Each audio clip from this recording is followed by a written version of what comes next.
사순절 40일 신약 읽기 본문은 요한계시록 16장부터 22장까지입니다. 15장에서 16장까지는 일곱 재앙의 마지막 일곱 대접이 부어집니다. 천사들의 대접이 부어지면서 출애굽 때와 같은 재앙이 부어지지만 사람들은 회개하지 않고 하나님을 저주합니다. 여섯 번째 대접이 부어질 때 용은 하나님을 대적하고 반역한 나라들을 모아서 최후의 전쟁, 아마겟돈 전쟁을 일으킵니다. 그리고 마지막 일곱 번째 대접이 쏟아지면서 우레와 번개, 지진이 일어나고 그들은 멸망하게 되어집니다.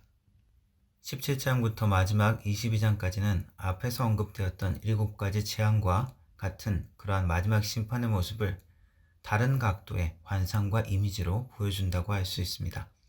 17장부터 18장까지는 적그리스도와 음녀 바벨론의 멸망에 대한 이야기입니다. 자줏빛 왕과 같은 옷을 입은 여자는 짐승을 타고 나타납니다. 정체는 음녀 바벨론이며 무고한 사람들의 피로 취해 있습니다. 타고 온 짐승은 7머리와 10뿔을 가졌습니다. 임금처럼 능력과 권세를 가지고 어린 양과 택한 자들과 싸우려 합니다. 이것은 직접적으로는 군사력과 경제력을 가지며 믿는 자들을 핍박하는 로마 제국이라 할 수 있습니다. 그러나 구약에도 종종 등장하는 이미지지만 세상의 왕국과 국가 권력은 하나님께 반역한 인류의 모습을 종종 반영합니다. 바벨론 두로 에돔의 멸망 같은 구약의 설명은 사탄과 악의 뒤섞인 이미지로 묘사됩니다. 하나님을 대적하는 현상은 역사를 통해 여러 나라들 속에서 반복되고 있는 것입니다.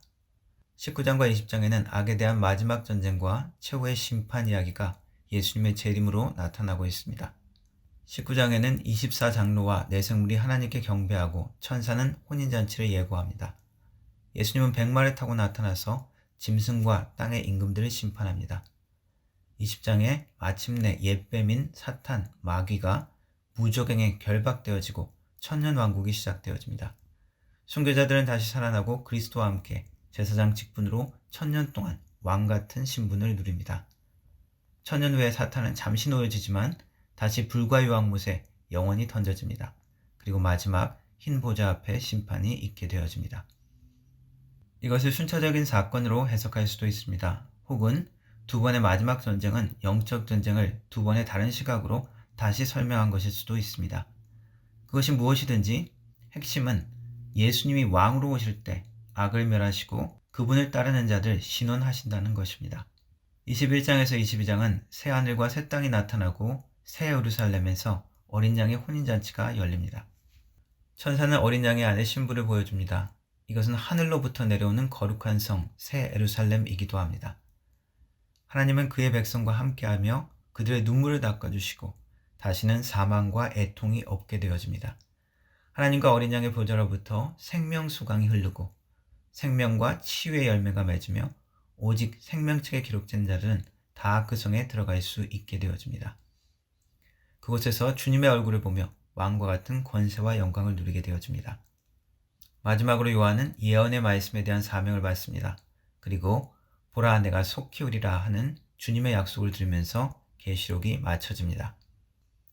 새 예루살렘의 보석과 찬란함은 마치 구약의 에덴 동산과 같습니다. 에덴 동산의 완벽함과 아름다움의 묘사와 비슷합니다.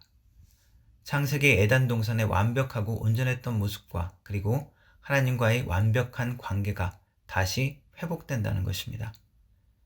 계시록 말씀은 종말을 예측하는 암호같이 생각하기도 합니다. 그러나 예언의 말씀은 예수님 이후 모든 세대의 교회를 위한 상징적인 메시지라 할 수 있습니다. 역사의 일정한 유형을 드러내 보여줍니다. 인간의 권력과 힘은 사탄의 손에서 사용되어질 때가 있습니다. 그럴 때마다 예수님께 순종하려는 자들에게는 세상은 포악한 제국 바벨론처럼 될 수 있습니다.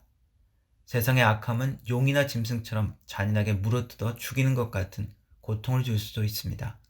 그러나 이러한 세상의 악함과 죄악은 결국 심판받게 될 것입니다. 하나님은 신자들의 신원함을 들으시고 어린 양의 피로 만물을 새롭게 하심을 약속합니다. 예수님께서도 십자가의 고난을 겪으시고 죽으시고 영광을 받으셨습니다. 주님을 따르는 하나님의 교회에게도 말씀하십니다. 고난 가운데서도 믿음을 지키며 인내하라고 격려하시는 것입니다. 주님께서 곧 다시 오시기 때문입니다. 기도하겠습니다. 유월절 어린 양으로 죽으셨지만 부활의 영광으로 다시 나타나신 주님을 생각합니다. 우리도 믿음으로 충성하며 인내할 수 있도록 도와주옵소서. 진실로 속혈이라 하신 주님의 음성을 듣게 하시고 예수 그리스도의 순결한 신부로 깨어 기도하고 준비되게 하여 주옵소서. 예수님의 이름으로 기도합니다. 아멘.